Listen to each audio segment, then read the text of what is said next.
Esse vídeo vai ser um pouquinho longo, mas vale a pena você observar. Obrigado, Neymar, pelos seus 80 gols e a sua representatividade perante a seleção brasileira. Vamos fazer uma análise das contas públicas brasileiras. Eu vou te mostrar números bons e ruins, sem enrolação, sem filtro. Vou falar de dados. Mas antes de começar, eu quero saber a sua opinião. Na sua visão, o Brasil melhorou, piorou ou continua na mesma em relação ao governo anterior? Escreve aqui nos comentários. Vamos analisar os números juntos. Já curte o vídeo, inscreva-se. É importante para nós e para o algoritmo reconhecer que estamos produzindo com qualidade. Vamos começar pelo déficit primário. O déficit primário representa a diferença entre tudo aquilo que o governo arrecada e tudo aquilo que ele gasta, sem considerar os juros da dívida pública. É basicamente a conta do dia a dia do governo. Quando esse número fica negativo, significa que o governo gastou mais do que arrecadou. Ao observar a série histórica, percebemos que desde o governo Dilma, passando pelo Temer, o Brasil conviveu durante anos com déficits primários. Depois veio a pandemia. Naturalmente, os gastos públicos dispararam e o resultado fiscal piorou de forma significativa. Mas, superado o momento mais crítico da pandemia, o país voltou a registrar um superávit primário, ou seja, arrecadou mais do que gastou naquele período. Depois disso, os números voltaram ao terreno negativo. Agora vamos olhar uma métrica ainda mais importante, o déficit nominal.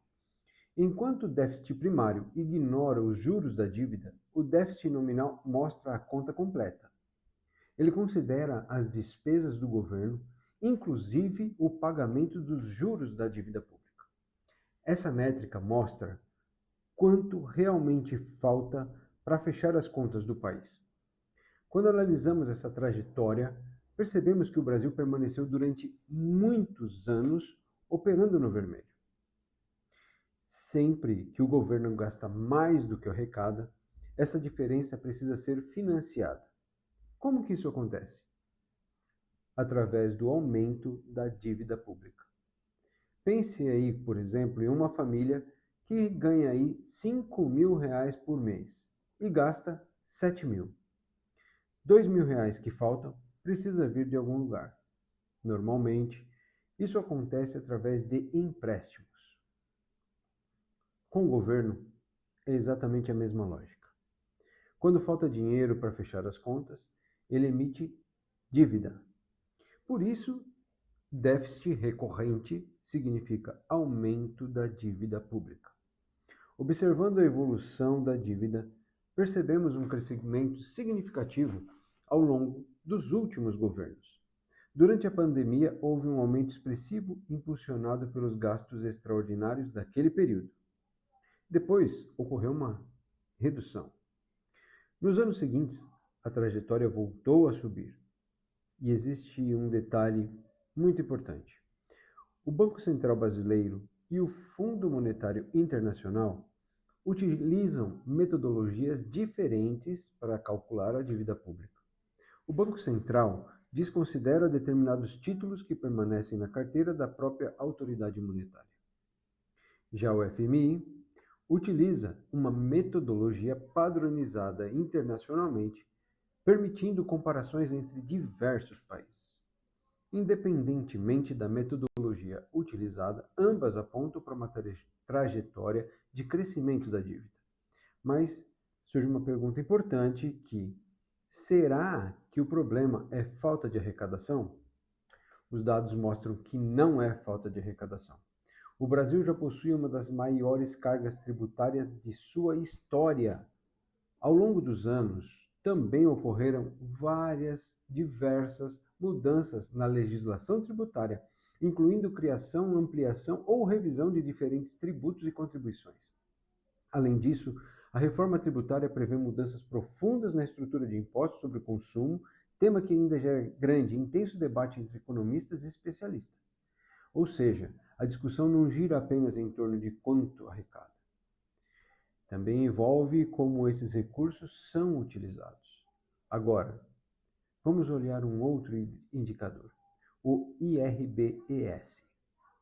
Esse índice compara os países com maior carga tributária do mundo e mede quanto dessa arrecadação retorna para a população em forma de qualidade de vida. Segundo esse levantamento, o Brasil aparece nas últimas posições do ranking. Ou seja, apesar da elevada arrecadação, o retorno percebido em serviços públicos permanece abaixo de diversos outros países analisados.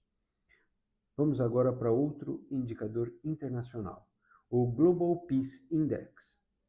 Esse estudo mede segurança, estabilidade e nível de paz entre diversos países.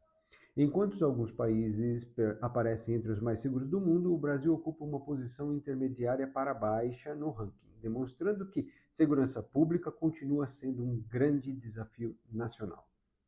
Outro indicador relevante é o Índice Internacional de Proteção à Propriedade Privada. Ele mede a segurança jurídica, respeito aos contratos e proteção ao patrimônio.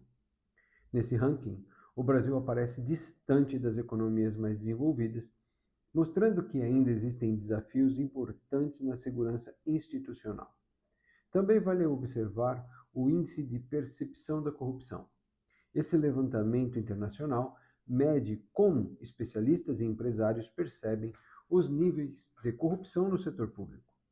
O Brasil aparece em uma posição desfavorável quando comparado às economias mais desenvolvidas. Depois de analisar todos esses indicadores, o resultado fiscal, dívida pública, arrecadação, retorno dos impostos, segurança, proteção jurídica e percepção da corrupção, fica evidente que o Brasil continua enfrentando desafios estruturais importantíssimos. Isso não significa que todos os governos tenham apresentado exatamente os mesmos resultados. Cada período teve características próprias, contextos diferentes e acontecimentos extraordinários como, por exemplo, a pandemia. Mas os números mostram que muitos problemas permanecem presentes há décadas. A grande pergunta é: será que o próximo governo conseguirá enfrentar essas questões de maneira definitiva? Ou será que ele continuará sendo apenas governo? Ou continuaremos discutindo os mesmos problemas nos próximos anos, ouvindo as mesmas promessas? Enquanto essa resposta não chega, cada cidadão precisa pensar em como proteger o seu patrimônio, diversificar os riscos, tomar decisões financeiras baseadas em planejamento de longo prazo, independentemente do cenário político. Agora, eu quero saber a sua opinião. Qual desses indicadores mais chamou a sua atenção? Você acredita que o Brasil está no caminho certo? Ou ainda temos muito a melhorar? Escreva sua opinião aqui nos comentários. Salve esse vídeo, divulgue, compartilhe. StringMaxed.